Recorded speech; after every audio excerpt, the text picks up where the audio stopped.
इस परंपरा में महिलाओं की देवताओं से शादी कराई जाती है।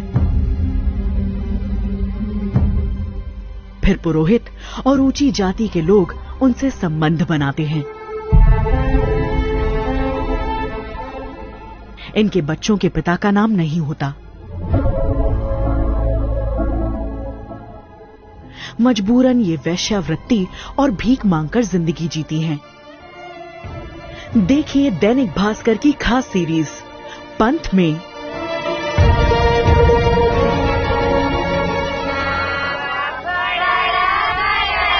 एक ऐसी परंपरा जहां धर्म के नाम पर बच्चियों को मंदिर में दान कर देवदासी बनाया जाता है।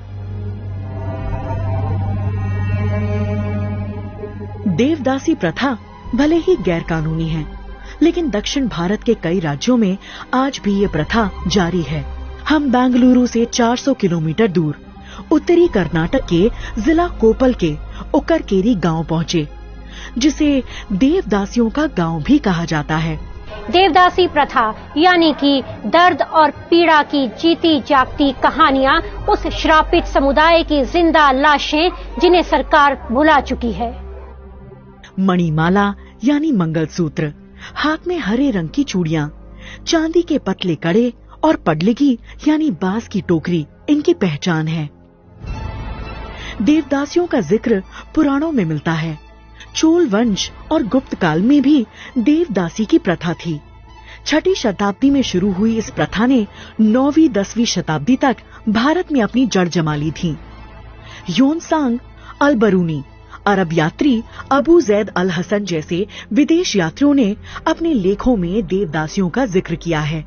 शुरुआती दौर में देवदासियां मंदिर की देखभाल और गर्भगृह के बाहर बने मंडपों में नृत्य करती थीं।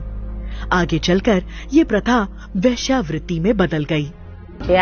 ऊंची जाति के मर्द हमारे साथ जब तक चाहें शारीरिक संबंध बनाते हैं। एक बार हम प्रेग्नेंट हुए कि दोबारा वो अपनी शक्ल नहीं दिखाते।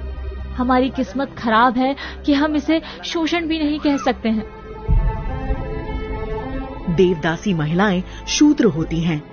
ऊंची जाति के लोग संकट आने का डर बताकर दलित परिवार की लड़कियों को देवदासी बनाते रहे हैं। मैं और मेरी बेटी दोनों ही देवदासी हैं। इसकी दिमागी हालत ठीक नहीं है। इसके साथ कौन रहेगा? इसलिए मेरी बेटी देवदासी बना दी गई। कम से कम भीख मांगकर जिंदगी तो जी सकेगी। देवदासियों के बच्चों को पिता का नाम नहीं मिलता। ये केवल अपनी माँ के सहारे जिंदगी काटते हैं। बाप ये कौन बोलता? हमको नहीं देखने को नहीं है। किन बाप बोलते? यही हमारे बाप नहीं बोलना चाहिए। नहीं देवदासी बनने की कोई उम्र तय नहीं होती है। देवदासी बनने के लिए कुछ रीति रिवाज निभाए जाते हैं। मंदिर में सबसे पहले काला कंबल बिछाकर लकड़ी पर बैठाया जाता है। फिर साड़ी, कंगन और चूड़ी पहनाई जाती है। उनके चारों तरफ बांस की टोकरी यानी पडलगी रखी जाती है। फिर 5 देवदासियां हुदो हुदो मंत्र का जाप करते हुए माथे पर आड़ा सिंदूर लगाकर मणिमाला यानी मंगलसूत्र पहनाती हैं, जिसके बाद 5 घरों से भीख मांगकर लानी होती है। इसके बाद वो देवदासी बन जाती है। देश भर में देवदासियों को कई नामों से पुकारा जाता है, जैसे उड़ीसा में महारी यानी महान नारी, कर्नाटक में राजा दासी जोग थी, महाराष्ट्र में मुरली और भाविन। वहीं स्थानीय देवियां यल्लमा, होलगेमा और होसुरमा के नाम पर दलित महिलाओं को देवदासी बनाया जाता है।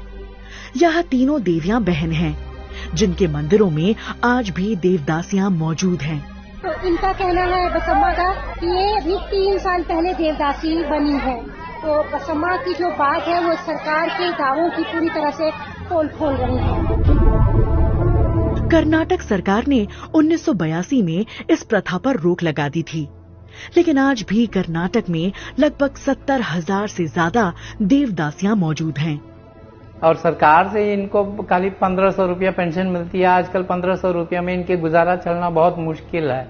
और इनका जो लड़के लोग हैं इनको अलग से ही देखते हैं। इनकी बहुत कठिन परिस्थिति में ये जीवन चला रहे हैं।